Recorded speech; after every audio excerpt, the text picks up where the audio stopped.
It's the time when people put decorations around their homes. It's the time when people make pumpkin pies and celebrate. And in my world, it's the time when people commit suicide, commit homicide, run away from home, and steal their children. Because I really am a part of here, and that's really what I do. So I wasn't surprised this holiday season, or it was a couple holiday seasons ago, when I got a call from a local attorney, and he said, you know, I need your help right away. We have a problem. There's a woman here whose son has been stolen by the father. And you've got to get on it right away. And this is what I'm going to do. We think we know where the child is. I'm going to give you permission to touch the child and pick it up and bring it back. You've got to recover the child now. We believe that the child is staying in Villanova in a private home owned by Daddy's sister. We're not sure about this, but we want to make sure, and we want you to do it. So I'm in the office and I'm thinking, okay, send me the documents so that I don't get charged with kidnapping, because that already happened and I spent a little bit of time in jail with that. So anyway, this particular child kidnapping, or child recovery as we like to call them, I had 5 people in the office, so the 6 of us got a plan together. We took 3 cars. We went down to, hello there, she's really sweet. We went down to the area where this house was, and it's Christmas time. So the houses all are these little mini mansions decorated with Christmas lights and Hanukkah lights and Christmas lights and Hanukkah lights and Kwanzaa lights. It was an equal opportunity community, which is very nice. And it was a really nice area. It was in the middle of the afternoon, so there was nobody around. But to our good luck, there in the driveway was a car with a baby seat in it. So the attorney was probably right. The child was probably there.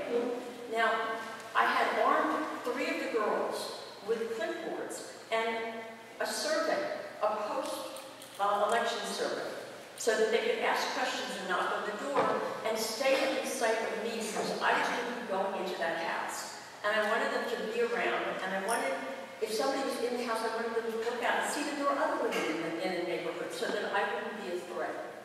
So I picked up one of the girls and we walked to the house. And we knocked on the door looking for a 14-month-old baby boy. Who comes to the door but a woman holding a child like this? The child is screaming. There's snot dripping from his nose. There is food all over the woman's chest. Her hair is disheveled, and she looks like she wants to hand me a kid, which would be okay, because that's what I'm doing. But she didn't. She just opened the door, and, you know, I'm a little bit pushy, so I pushed the door open. I walked through the threshold, and I said, hi, I'm here to do a survey. And I started asking her questions before she got the chance to think. The baby is screaming his head off. And I used that moment, and I reached out and I said, here, let me do that. And I took the child, turned to Rose, who was with me, and handed her the baby. Rose is a mother of 4. The baby stopped crying immediately. It was like a miracle. The woman looked so relieved.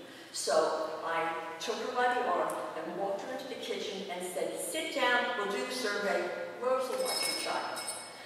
Rose walked out the door with the child. I took the survey in the kitchen. And at some point, she realized there was no noise coming from the other room. Rose had gone down the driveway. The other girls had all come down. The people in the cars had swooped in and gotten them and left. So I stood up and I left. Except when I got to the end of the driveway, there were no cars there.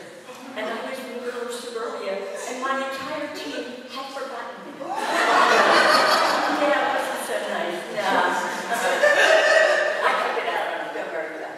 Anyhow, so I'm standing there looking around going, oh my God, I don't have a pocketbook. I don't have a cell phone. I have nothing on me, and I'm wearing 4-inch stiletto heels. And a guy walks out of the doorway, comes barreling down the driveway. She forgot to tell me that the brother was 6'8" and weighed 300 pounds and looked like a linebacker.